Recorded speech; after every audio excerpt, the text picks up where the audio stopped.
Welcome to The Explainer. Today, we're going to break down one of the most critical parts of any project, dealing with risk. This guide, brought to you by Alpha Constructions, is all about taming the unknown. We'll be using some solid principles from the project management body of knowledge to show you how to turn uncertainty from a problem into a real advantage. So let me ask you a question. What's the number one reason big projects, especially in construction, go completely off the rails? Blow past their deadlines or their budgets? Well, it almost always comes down to one thing: surprises. Those unexpected things that pop up out of nowhere.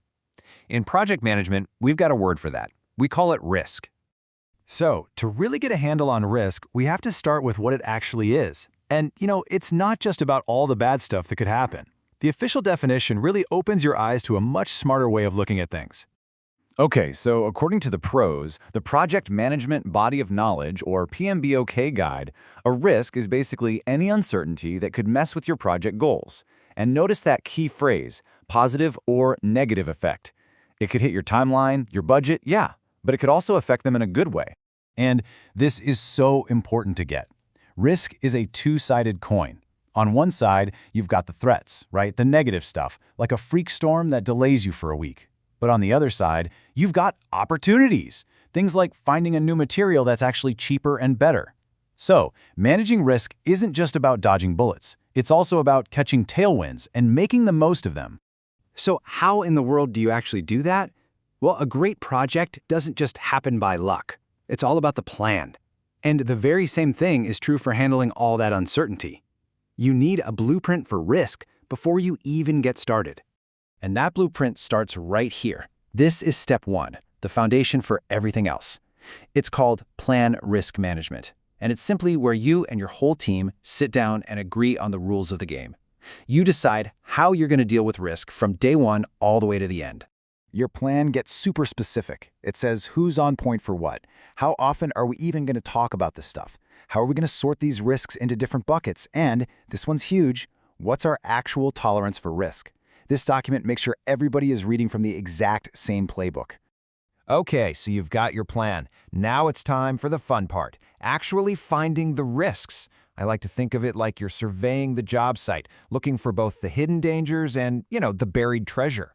And the PMBOK guide lays this out in a really simple, logical way. It's basically a three-step dance. First, you just identify everything you can possibly think of. Then you do a quick sort to prioritize them. And finally, for the really big ones, you might need to crunch some numbers to get a clearer picture. That first step, identify risks, is all about brainstorming. Seriously, get the team together, get the coffee going, and just make a master list of everything that could happen, good and bad.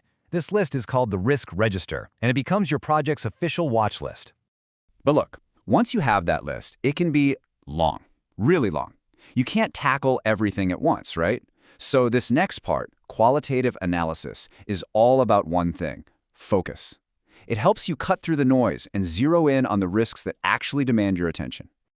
And the main tool for that is this guy right here, the Probability and Impact Matrix.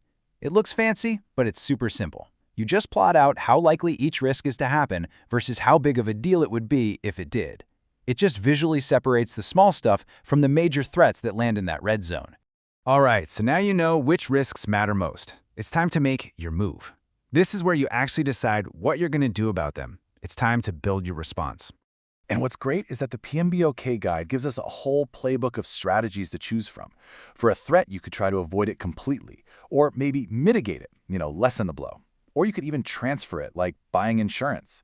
And for an opportunity, you might want to exploit it and make sure it happens, or enhance it to get even more out of it. And you know what? Sometimes for both, the right move is just to accept it and move on. So, the last thing to remember is that this whole process is not a set-it-and-forget-it kind of deal.